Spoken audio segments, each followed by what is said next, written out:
Welcome back to our economic news segment. Today, we'll be discussing an article on the Federal Reserve's concerns about wage growth and its potential impact on inflation. Let's dive right in.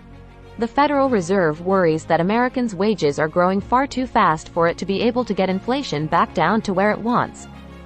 One danger is that instead of snuffing out an inflation problem, it could instead prevent U.S. workers from regaining decades of lost ground. Labor costs have been cooling off lately, but not enough for the Fed.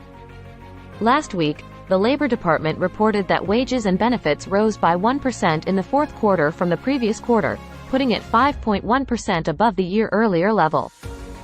Fed Chairman Jerome Powell has expressed the desire for wages to go up strongly but at a level consistent with 2% inflation over time, taking into account productivity assumptions. Wage growth is influenced by inflation and efficiency gains. If workers increase their productivity by 3% and prices rise by 2%, wages can rise by 5% without impacting labor costs as a share of revenue. However, if workers demand a 10% pay increase, prices would need to rise by 7% to protect profit margins, leading to more inflation. But determining productivity and labor's share of the economy is challenging, particularly since the pandemic struck. It appears that labor's share of the economy has diminished in recent decades, coinciding with an increase in profit margins.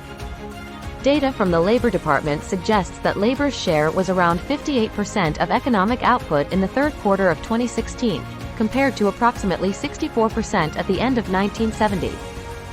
This shift raises the question of whether faster wage growth could help workers regain their lost share of the economy. If inflation continues to decrease and the job market remains strong, there's a growing debate on what the Federal Reserve should do. Some argue that the Fed should allow wages to grow beyond the traditional 2% threshold in order to address income inequality and help workers regain their lost ground. As the Fed navigates the balance between wage growth, inflation, and productivity, the discussion surrounding its monetary policy decisions will continue.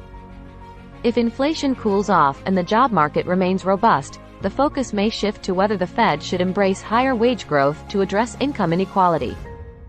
And that wraps up our analysis of this important article on wage growth and the Federal Reserve's concerns. Stay tuned for more economic insights. Thank you for watching, and we'll see you next time.